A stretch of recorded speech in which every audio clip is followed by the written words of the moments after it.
আজ তৈরি করতে চলেছি কচু আলুর দম। একেবারে সম্পূর্ণ নিরামিষ কচুরমুখী আলুর দম করব। সেই জন্য এখানে ডুমো করে কেটে নিয়েছি বড় বড় করে আলু, আর একটা কচুরমুখীকে দু টুকরো করে কেটে নিয়েছি। কড়াইতে সর্ষের তেল দিয়েছি, তেলে গ্যাস জেলে দিয়েছি। গ্যাসটা একটু বাড়িয়ে দিলাম যাতে তেলটা তাড়াতাড়ি গরম হয়ে যায়, এবং তেলটা গরম হয়ে গেলে আমি ফোড়নে রেখেছি দেখুন গোটা জিরে দিয়ে দিলাম, আর দিয়ে দেবো অর্ধেকটা তেজপাতা। যেহেতু তেজপাতাটা আমার বড় সেহেতু অর্ধেকটাই দিলাম।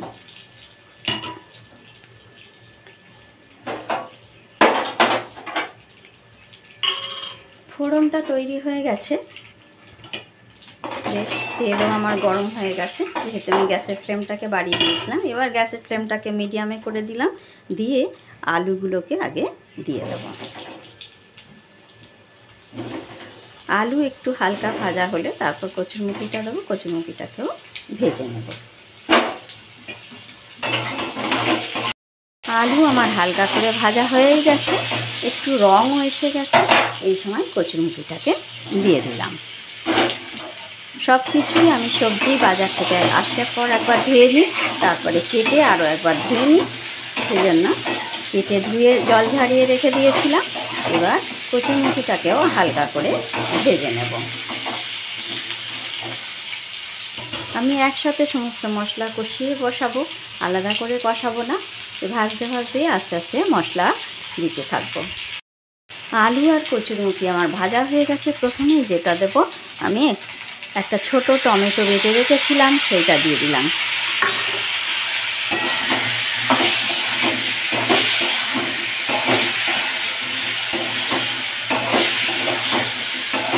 টমেটো কষতে কষতেই টমেটোর কাঁচা গন্ধ চলে যাবে।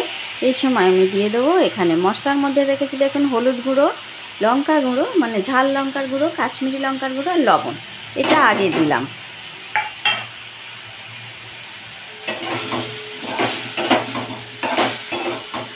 টমেটোর সাথে গুঁড়ো মশলাগুলোকে কষিয়ে নিচ্ছি। আলাদা করে আর জল দিইনি, কারণ পেস্ট করা টমেটো, তাই টমেটো গ্রেভিটার সাথে আমি একটু নাড়াচাড়া করে নেব। টমেটোর কাঁচা গন্ধ চলে গেছে, কষিয়েও নিয়েছি ভালো করে। আর এখানে হাফ ইঞ্চি মতো আদা আর 1 চামচ জিরে বেটে রেখেছি। আদা জিরে আমি একসাথে বেটে নিয়েছি, সেই আদা জিরেটা এর সাথে দিয়ে দিলাম।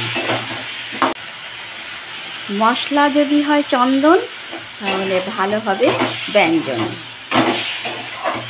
ব্যঞ্জন মানে আমি যে রান্নাটা বা পদটা তৈরি করছি সেটাকেই ব্যঞ্জন বলে। মশলা চন্দন অর্থাৎ মিহি করে বাটা হলে তাহলে সেই রান্নাটা খুব ভালো হয়। তাই আমি মিহি করে আদা জিরে বেটে নিয়েছি, শিলেতে বেটেছি, আপনারা মিক্সিতেও বেটে নিতে পারেন। এই কষতে কষতে আমি দিয়ে দেবো ছোট চামচের 1 চামচ চিনি, তাতে ঝালটাও ব্যালেন্স হবে, আর তরকারির রঙটাও সুন্দর হবে, স্বাদটাও বেড়ে যাবে। এইভাবে যদি সম্পূর্ণ নিরামিষ বা কচুরমুখির দম করেন, ভাত দিয়েও খেতে পারেন নিরামিষ দিনে, আর রুটির সাথে তো খুবই ভালো যাবে। ওদিকে আমি জল গরম করতে দিয়েছি। এবার জল গরমটা নিয়ে মশলা কষানো প্রায় আমার হয়ে এসেছে, আমি জলটা ঢেলে দেব। মশলা খুব সুন্দরভাবে কষানো হয়ে গেছে। এবার আমি গরম জলটাকে ঢেলে দেব। গরম জল দিলে তাড়াতাড়ি তরকারিটা ফুটেও হয়ে যাবে, সেদ্ধও ভালো হবে, আর খেতেও ভালো হবে। গরম জল দিয়ে দিলাম।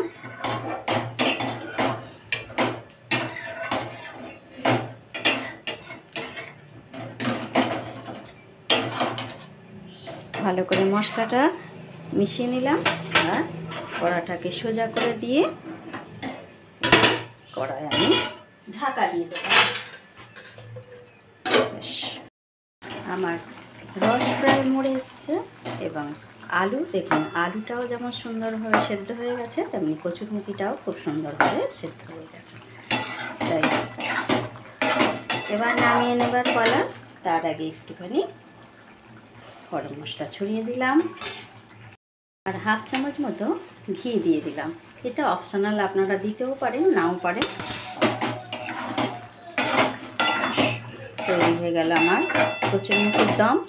ভালো লাগলে অবশ্যই লাইক কমেন্ট শেয়ার করবেন আর সাবস্ক্রাইব করে পাশে থাকা বেল আইকনটাকে প্রেস করতে একেবারেই ভুলবেন না। তাহলে আমি যা যা ভিডিও আপলোড করবো তার নোটিফিকেশান আপনাদের কাছে চলে যাবে এবং আপনারা তা দেখতে পাবেন। সবাই ভালো থাকুন, সুস্থ থাকুন, সাবধানে থাকুন এই কামনাই করি। এবার গ্যাস অফ করে দিয়ে কচুমুখী আলুর দমের রেসিপিটা নামিয়ে নেব।